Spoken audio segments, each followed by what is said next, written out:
మహాగణాధిపతయే నమః. ఓం గురుభ్యో నమః. ఓం శ్రీమాత్రే నమః.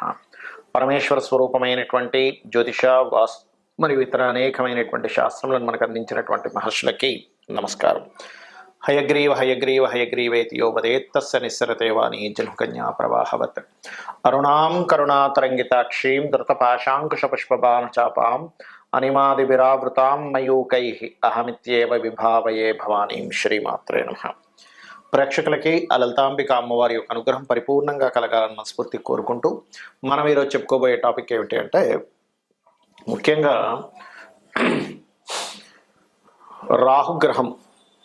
రాహువు సర్ప గ్రహంగా చెప్తూ ఉంటారు, రాహుకేతువులు ఇద్దరిని కూడా. అందులో ముఖ్యంగా ఈరోజు మనం చెప్పుకునే దాంట్లో రాహువు ప్రతి లగ్నానికి, అదేవిధంగా లగ్నం తెలియని వారి రాశి వారికి ఎక్కడెక్కడ ఉంటాయి, ఎటువంటి ఫలితాలు ఉంటాయి, అందులోని మంచి ఫలితాలు ఎలాంటివి ఉంటాయి, ఇబ్బందికరమైన ఫలితాలు వచ్చినప్పుడు ఎటువంటి పరిహార మార్గం చేసుకోవాలి అనేటువంటి విషయాన్ని ఇప్పుడు మనం తెలుసుకుందాం.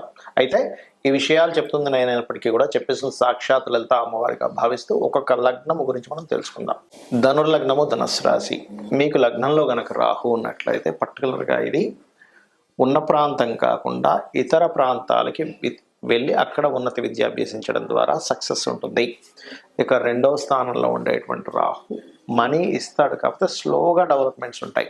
అలా కాకుండా అక్కడ ఇంకేదైనా శుభగ్రహం కలిసి ఉంటే మళ్ళీ ఫాస్ట్ డెవలప్మెంట్స్ ఉంటాయి. మూడులో ఉండేటువంటి రాహు మీరు చేసే ప్రయత్నం సక్సెస్ ఖచ్చితంగా ఇస్తాడు. నాలుగులో రాహు ఉన్నట్లయితే ఉన్న ప్రాంతం కాకుండా ఇతర ప్రాంతాలకు వెళ్ళి చదువుకోవడము, అందులో ముఖ్యంగా విదేశాల్లో స్థిరపడేటువంటి ప్రయత్నం సఫలీకృతం అవడం జరుగుతుంది. కాకపోతే పంచమ రాహు ఉన్నప్పుడు మాత్రం ధనుసు లగ్నం వారికి సర్పదోషం కింద చెప్తారు.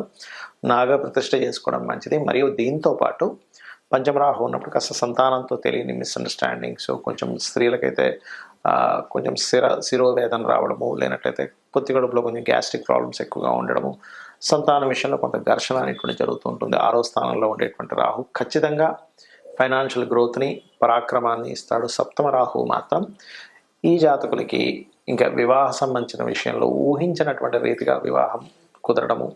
అష్టమ రాహు ముఖ్యంగా జల గండాలను ఇస్తుంది ధనుసు లగ్నం వారికి.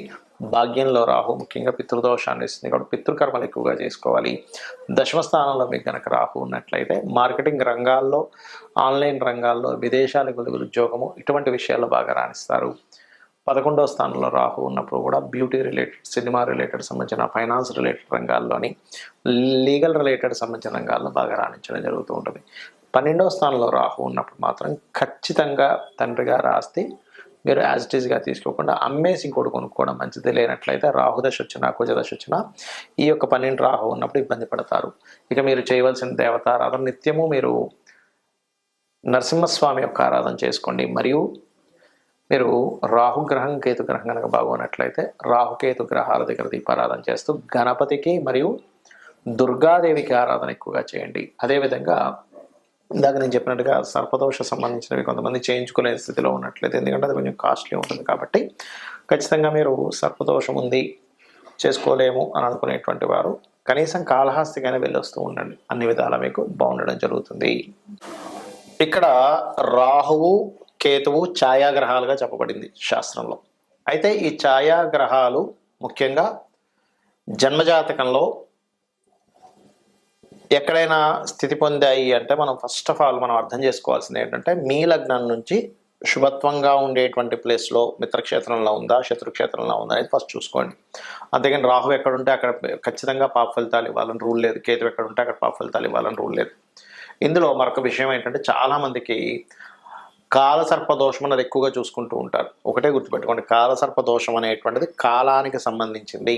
అంటే ఈ దేశంలో, ఈ ప్రాంతంలో ఇలాంటివి జరుగుతాయని చెప్పడానికి మాత్రం దేశకాల సంబంధించిన వాటిని, ఆ దేశానికి ఏ లగ్నం అవుతుంది, ఏ రాశి అవుతుందో చూసుకొని ఈ దేశంలో ఇక్కడ సునామీలు వస్తాయనో, లేకపోతే భూకంపాలు వస్తాయనో, కరువు కాటకాలు ఉంటాయనో, గొడవలు జరుగుతాయనో ఇట్లాంటివి చెప్పడానికి చెప్పారు. కానీ జన్మజాతకానికి కాలసర్పదోషం అప్లై చేయమని ఎక్కడ చెప్పలేదు. సర్పదోషాన్ని మాత్రం అప్లై చేయమని చెప్పారు. అది పర్టికులర్గా మీకు మేష, వృశ్చిక, అదేవిధంగా కర్కాటక, సింహ ఈ రాసుల్లో ఉన్నప్పుడు ఎక్కువగా సర్పదోషం ఎక్కువగా పనిచేస్తూ ఉంటుంది. అది ముఖ్యంగా గుర్తుపెట్టుకోండి. ఎవరికైనా సర్పదోషం ఉంది, ఇప్పుడు మనం ఇప్పటివరకు కొన్ని లగ్నాల గురించి చెప్పుకుంటూ వచ్చాం. ఈ లగ్నం వాళ్ళకైతే ఇది, ఈ ప్లేస్లో ఉంటే ఇది అని. కానీ లగ్నము, నక్షత్రము, రాశి ఏమీ తెలియదు. అప్పుడు ఏం చేయాలి అంటే సింపుల్గా మీకు సర్పదోషం ఉంది లేదు అనేటువంటిది సిమ్టమ్స్ ఏమిటి అంటే, ఒకటి విపరీతమైన కోపం వస్తూ ఉంటుంది, చిన్న చిన్న విషయాలకు కోపం రావడం జరుగుతూ ఉంటుంది, సంథింగ్ నెగటివ్ ఎనర్జీ తొందరగా మీకు అట్రాక్ట్ అవుతూ ఉంటుంది సర్పదోషం ఉన్నప్పుడు. అదేవిధంగా స్త్రీలకైతే మిస్క్యారేజ్ అవ్వడము, విదేశాలకి వెళ్ళాలి అనేటువంటి ఒక సంకల్పం తీసుకొని అక్కడికి వెళ్ళిన తర్వాత అక్కడ ఇబ్బంది పడ్డము, లేనట్లయితే ఇక్కడి నుంచి వెళ్ళేటువంటి ప్రయత్నం చాలా మట్టుకు మీరు ఎన్నిసార్లు ప్రయత్నం చేస్తున్నా ఫెయిల్ అవుతూ ఉండడము. అదేవిధంగా అదే సర్పదోషం కనుక కొన్ని అంటే మీకు మనం ఇప్పుడు జాతక చక్రం లేదని మాట్లాడుకుంటున్నాం కాబట్టి సప్తమ స్థానం మీద పడితే కనుక ఒక్కొక్కసారి వారికి వివాహ జీవితంలోనే ఇబ్బందులు కలగడం లాంటివి జరుగుతూ ఉంటాయి. కాబట్టి మీరు దీనికి ఏం చేయాలంటే చాలా సింపుల్గా, ఎవరికైనా సరే జాతకం తెలిసినా తెలియకపోయినా సర్పదోషం ఉందంటే దాని నివారణ మార్గం ఒకటి, కాళహస్తికి వెళ్ళడం, ఆ ఈశ్వరానుగ్రహం రాహుకేతువులు పూజితో పాటు ముఖ్యంగా అక్కడ ఈశ్వరానుగ్రహం కలగడం వల్ల కాళహస్తికి వెళ్ళిన వాళ్ళకి శుభం కలుగుతుంది, గుర్తుపెట్టుకోండి. రెండవది, నవగ్రహాలలో ఛాయాగ్రహాలైనటువంటి రాహుకేతు గ్రహాల దగ్గర దీపారాధన చేయడము. మీకు దగ్గరలో రావి చెట్టు ఉన్నట్లయితే రావి చెట్టు కింద మనకి సర్ప ప్రతిష్ఠ చేసి ఉంటాయి కొన్ని, అక్కడికి వెళ్ళి చక్కగా ఒక చెంబు నీళ్ళలో పసుపు కుంకుమ గంధం వేసి కలిపి వాటి చుట్టూ ప్రదక్షిణాలు 3 కావచ్చు, లేనట్లయితే 11 కావచ్చు, 21 కావచ్చు, 41 కావచ్చు, ప్రదక్షిణాలు చేసి వాటి మీద ఆ సర్పముల మీద వేయడము. అదేవిధంగా సర్ప సూక్త పారాయణము వినడం కానీ చేయడం కానీ చేయాలి.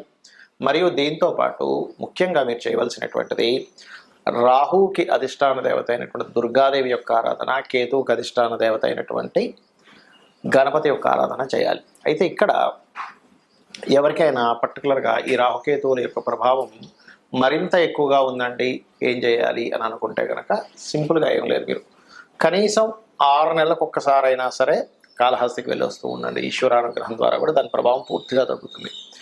మరొకటి ఏంటంటే, ఈ రాహుకేతువులు గోచారంలో సంచరించేటప్పుడు కూడా మీ లగ్నం నుంచి ఎన్నో స్థానంలో సంచరిస్తున్నాడో చూసుకోవాలి.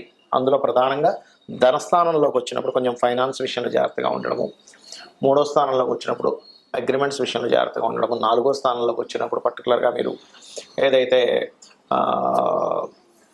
ప్రాపర్టీస్ కొనుగోలు చేసేటువంటి విషయాల్లో ఇట్లాగా ఒక్కొక్క స్థానాన్ని బట్టి ఆ పర్టికులర్ ఇయర్లో, ఎందుకంటే 1.5 ఇయర్ ఉంటాడు కాబట్టి ఆ పర్టికులర్ ఇయర్లో గోచారంలో వచ్చేటువంటి రాహుకేతువుల యొక్క ప్రభావాన్ని చూసుకోవాలి.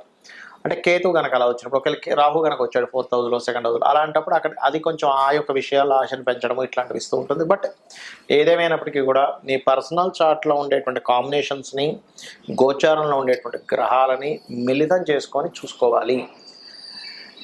ఇక ఈ యొక్క రెమెడీ చేసుకుంటూ గోశాలకు వెళ్ళి ఏదైనా చేయాలి అనుకుంటే గోవులకి బెల్లంతో కూడినటువంటి 4 ఉండల్లా తయారు చేసి గోవు తినిపించండి, మరియు గ్రాసము తినిపించండి. రాహుకేతువుల దోషం అనేటువంటి పూర్తిగా తగ్గుతుంది.